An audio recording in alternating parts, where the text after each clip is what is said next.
خاتون کا ایسا خط آیا کہ پڑھ کر دل خوش ہو گیا. کہا کہ میں جب سے بیانات میں آنے لگی ہوں الحمدللہ، پہلے میں غیر شرعی تقریبات میں ایسی شادی بیاہ میں جاتی تھی جہاں پر سب رسمیں اور سب خرافات ہوتی تھیں، پتہ نہیں تھا. جب آئی پتہ لگ گیا، اب میں جاتی نہیں. اس سے پچھلی دفعہ ایک خاتون کا سنایا تھا بڑی عمر کی، یہ تو بڑی عمر کی ہے ہی نہیں، یہ تو ہے ہی بچی. دراسات کا کورس کیا، پھر پڑھانے لگی، پڑھانے کے ساتھ حفظ کا شوق ہوا، پڑھاتے پڑھاتے حفظ بھی کر لیا، حافظہ بھی ہو گئی، گردان کر رہی ہے. غیر شرعی تقریبات میں نہیں جاتی ہوں کہتی ہے، چاہے کوئی کچھ کہتا رہے. شرعی پردہ کرتی ہوں، اپنے چچا زاد سے بھی بات نہیں کرتی، پھپھی زاد سے بھی بات نہیں کرتی، خالہ زاد سے بھی بات نہیں کرتی، اپنے بہنوں سے بات نہیں کرتی، دیکھتی بھی نہیں ہوں. بڑی باتیں سناتے ہیں لوگ کہ متکبر ہو گئی ہے. میں نے کہا بالکل ٹھیک ہے، تکبر ایسا تکبر جائز نہیں بلکہ افضل ہے. لاکھ کہتے رہے تکبر ہے تکبر ہے، کوئی تکبر نہیں ہے. یہ کہنے والے جو ہیں یہ بیمار ہیں، یہ تمہارے حسن کے جو ہے نا نمک حرام ہیں اور کچھ بھی نہیں. آپ عمل کرتی رہو، رشتے آسمان پہ بنتے ہیں، اللہ تعالیٰ آسمان سے بھیجیں گے انشاءاللہ تعالیٰ. عمل کرتی رہو. یہ بچیوں ان کا حال ہے کہ جی نمازوں کی پابندی ہو رہی ہے، نمازوں کی پابندی، اتنا ان کو فکر کہ مت پوچھیں آپ. سنتوں پر عمل. یہ بچیاں اپنے ماں باپ کے لیے آنکھوں کی ٹھنڈک ہیں. وہ بچیاں جن کی ماں نے پیشاب پخانہ صاف کیا، پیمپر تبدیل کروائے، ان کی چڑیاں تبدیل کروائی، دھوئی، آج وہ بچیاں بڑی ہو گئیں. اب وہ ماں کی سہارا نہ بنے اور ماں سے کام کروائیں تو ان بچیوں کا دیکھ کر ماں کا دل ٹھنڈا ہوگا، ماں خوش ہوگی. شریعت تو یہ نہیں کہتی، دین تو یہ نہیں کہتا، اسلام تو یہ نہیں کہتا. اسلام تو یہ کہتا ہے کہ اپنے ماں باپ کی عزت کرو، ان کا ہاتھ بٹاؤ. یہ تو بچی کا کام یہی ہے کہ وہ ماں کے ساتھ ہاتھ بٹائے اور اس کی مدد کرے، بلکہ سارے کام خود کریں. ایسی بچیاں بھی جو پڑھتی ہیں باقاعدہ، سارے کام کر کے جاتی ہیں، واپس آتی ہیں تو بھی سارے کام کرتی ہیں، اماں سے کام کوئی نہیں کرواتی. ایسی بھی ہیں. اور ایسی بھی ہیں جو باقاعدہ ماں کو گالیاں دیتی ہیں. ہمارے کو تو کیسے پتہ چلتا ہے؟ اخبار میں تھوڑی آتا ہے، خط میں خود ہی لکھتی ہیں، خط میں خود ہی اپنے حال بیان کرتی ہیں. میں تو نام تو نہیں لے رہا کسی کا، نہ مرد کا نہ عورت کا، میں تو جرنلی ایک بات کر رہا ہوں تاکہ ہمیں عمل کرنے کی اللہ تعالیٰ توفیق عطا فرمائے. جب بچیاں یہ کر رہی ہیں تو ہمیں کتنا کرنا چاہیے. وہ لڑکے جو اپنے ماں سے باپ سے بدتمیزیاں کرتے ہیں، لڑتے ہیں، گالیاں بکتے ہیں، کام نہیں کرتے ہیں، وہ سوچیں کہ بڑا اچھا کام کر رہے ہیں ہم. ایک بزرگ محدث حدیث بیان کر، یہ محدث کا درجہ اتنا اونچا ہے کہ میں آپ کو سمجھا نہیں سکتا، بتا نہیں سکتا کہ محدث کیا چیز ہوتی ہے، کیا اس کا رتبہ اور کیا اس کا مقام ہوتا ہے. اسی جمعرات کو ہمارے حضرت کے پاس جو ہے نا وہ انہوں نے واقعہ سنا، ان کے بیٹے مفتی فرحان صاحب نے، انہوں نے اپنے استاد مفتی نعیم صاحب سے نقل کر کے سنایا. کہا کہ ایک محدث ایک مدرسے کے وزٹ کے لیے گئے.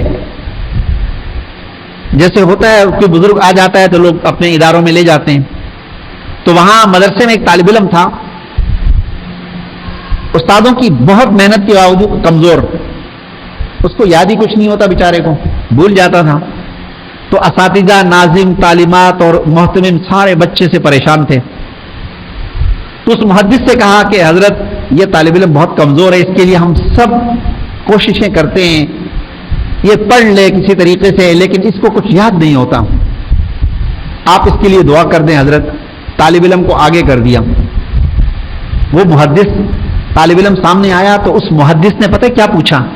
کہا بیٹا تمہاری ماں زندہ ہے؟ اس نے بولا ہاں. کہا کہ تم اپنی ماں سے کہو کہ وہ تمہارے لیے دعا کرے، پابندی سے دعا کریں اور اس کی ایسی خدمت کرو کہ وہ تم بھول بھی جاؤ تو وہ نہ بھولے. ایسی خدمت کرو، ایسی اطاعت کرو اس کی، ایسی بات مانو اس کی، اور اس کو دعا کا ہمیشہ کہتے رہو کہ امی میرے لیے دعا کرنا، امی میرے لیے دعا کرنا، امی میرے لیے دعا کرنا. وہ بیٹا تھا، اس کو اور کیا چاہیے تھا؟ وہ بیچارہ خود بھی بہت محنت کرتا تھا، پڑھتا تھا، یاد ہی نہیں ہوتا تھا بیچارے کو. اب محدث نے کیا بتا دیا، اب یہ چلا گیا امی کے پیر دبا رہا ہے، پیر دبا رہا ہے، امی امی امی امی آپ میرے لیے دعا کرو نا، مجھے سبق یاد نہیں ہوتا، امی آپ میرے لیے دعا کرو نا. ایسی للچائی بھی نظروں سے ماں کی آنکھوں میں آنسو آ گئے کہ ٹھیک ہے بیٹا میں تیرے لیے دعا کروں گی. ماں کی دعا اولاد کے حق میں اتنی جلدی قبول ہوتی ہے، اتنی جلدی قبول ہوتی ہے کہ اس سے زیادہ کوئی جلدی اور کام ہے نہیں دنیا میں. اسرع، بہت زیادہ تیزی سے قبول ہوتی ہے. اب وہ ماں نے اس کے لیے دن رات دعائیں مانگنا شروع کر دی، دن رات دعائیں دعائیں دعائیں دعائیں۔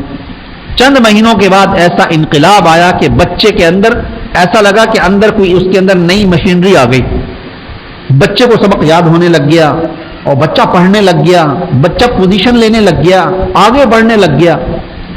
استاد بھی خوش ہو گئے، ماشاءاللہ ایسا آگے بڑھا، ایسا آگے بڑھا کہ وہ ایک فن کا امام ہو گیا، ایک فن کا امام ہو گیا، غالباً فقہ کا، شاید میں بھول رہا ہوں۔ تو ایک جگہ پہ بحث ہو رہی تھی اس فن کے اندر، تو یہ جو محدث تھے اتفاق سے یہ بھی آ گئے۔ اس لڑکے نے کہا میں نے اس محدث کو پہچان لیا کہ یہ وہی ہے جس نے مجھے یہ لفظ کہا تھا، اور یہ ینگ جوان اور جناب دلائل دے رہے ہیں اور بات کر رہے ہیں سارا کچھ۔ تو محدث کھڑے ہو گئے، انہوں نے دیکھا کہ کیا علم ہے اس کا ماشاءاللہ۔ تو جب بحث ختم ہو گئی تو محدث نے آ کر کہا کہ ماشاءاللہ آپ کا علم ایسا علم ہے، ماشاءاللہ بہت آپ قابل آدمی ہیں۔